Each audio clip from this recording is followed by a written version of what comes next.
Hello everyone, আসসালামু আলাইকুম। কেমন আছেন? আশা করি ভালো আছেন। আমিও ভালো আছি। তো আজকে থাম্বনেল দেখেই হয়তো বুঝে গিয়েছেন আজকে আমি কি বানাতে চলেছি। ইয়েস, আজকে আমি টমেটো সস বানাতে চলেছি। প্রথমেই আমি একটা ভিডিও আপলোড করেছিলাম শর্টসে, এবার লংয়ে নিয়ে এসেছি।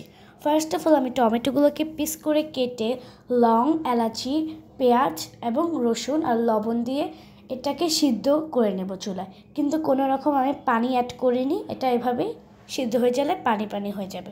তো এটাতে আমি কোনো পানি অ্যাড করিনি। টমেটো সসে পানি না অ্যাড করাটাই খুব বেশি ভালো। তারপর এটাকে আমি ভালো করে জাল দিয়ে নিয়েছি। জাল দেওয়ার পর চুলা থেকে উঠিয়ে এটাকে আমি ভালো করে ফ্যানের নিচে ঠান্ডা করে নিয়েছি। ঠান্ডা করার পর এটা এমন হয়েছে দেখতে কিছুটা। এরপরে আমি এগুলাকে একবারে নয় অর্ধেক অর্ধেক করে ব্লেন্ড করে নিয়েছি। ব্লেন্ড করার পর এগুলো দেখতে এমন হয়েছে।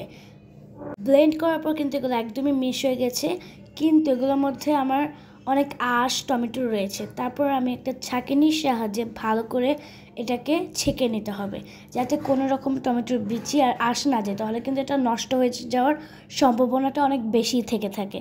তারপর এটাকে আমি ছেঁকে নিয়েছি। ছেঁকে নেওয়ার পর দেখতে পাচ্ছেন কতটা স্মুথ এবং সুন্দর হয়েছে। পরে আমি একটা কড়িতে এগুলো ঢেলে নিচ্ছি। এটাকে আগেই ভালো করে 5 থেকে 10 মিনিট ভালো করে অনেক জোরে এটাকে ভালো করে করে নিতে হবে। তারপর এটাতে বিট লবণ দিয়ে দিচ্ছি। আমি বিট লবণ দিয়ে এটাকে ভালো করে নাড়িয়ে নিচ্ছি। তারপর এটাকে আমি স্বাদ মতন মরিচের গুঁড়া নিয়ে নিব। যে ঝাল যেমন খায় তেমন দেবে, বেশি খেলে বেশি, কম খেলে কম। এটা আমি আমার টেস্ট অনুযায়ী দিয়েছি মরিচের গুঁড়া প্রায় 1 চামচের মতন। তারপর এদিকে আমি চিনিটা দিচ্ছি। চিনিটা দিলে আরও বেশি মজা হবে, তাই মরিচের গুঁড়া বেশি দিলেও চিনি অ্যাড হবে, পরে মিষ্টি হয়ে যাবে। দেন এটা বুঝে সবার পরিমাণ মতন অ্যাড করবে। তো আমি চিনিটা দিয়ে ভালো করে নেড়ে নিচ্ছি। নেড়ে নেওয়ার পর যে এদিকে এটা কিন্তু ফুটে আসবে, তাই খুব সাবধানে এটা নাড়াতে হবে। আর এই টাইমটাতে আঁচটা একদমই লোতে রাখা লাগবে।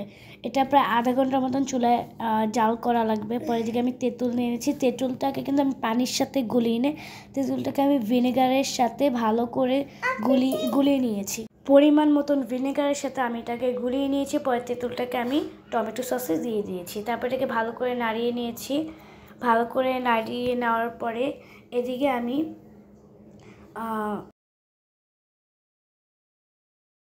এটাকে ভালো করে নাড়িয়ে নেওয়ার পর কিছুক্ষণ পরে, এটা আধা ঘন্টা পর আমরা দেখতেই পাচ্ছি এটা কালারটা কিন্তু আস্তে আস্তে ফুল চেঞ্জ হয়ে আসছে। এটা আমি আধা ঘন্টা প্রায় জাল করে নিচ্ছি। এটা আগুনের তাপটা কিন্তু একদমই কমিয়ে রাখতে হবে। তারপর দিকে আমি কর্নফ্লাওয়ার এবং ভিনেগার, এটা কিন্তু অবশ্যই ভিনেগার দেওয়া লাগবে, পানি দিলে কিন্তু এটা হবে না।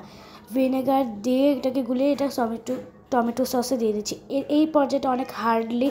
এদিকে যখন আমরা এটা ঢালবো, এটার সাথে কিন্তু লাড়তে হবে। লাড়া অফ করলে কিন্তু এটা হবে না, এটা লাড়তে হবে, না এটা দলা পাকিয়ে যাবে। তো এটা অনেক তাড়াতাড়ি লাড়তে হবে।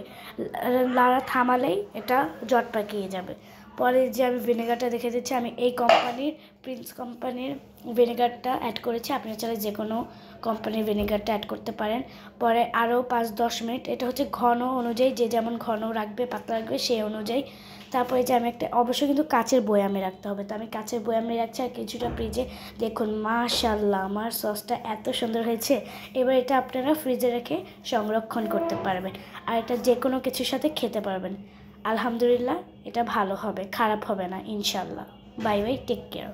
মাশাআল্লাহ মাশাআল্লাহ, কালারটা এত সুন্দর আসছে আমি কল্পনাও করতে পারিনি। আপনারা একবার বানিয়ে দেখুন, খেতে যেমন মজাদার আর দেখতে তো আরও সুন্দর, লোভনীয়, দেখলেই খেতে ইচ্ছে করবে। সো এটা একবার বানান, তারপরে বুঝতে পারবেন। সো ভালো লাগলে প্লিজ লাইক কমেন্ট সাবস্ক্রাইব করে দেবেন। Bye bye, take care.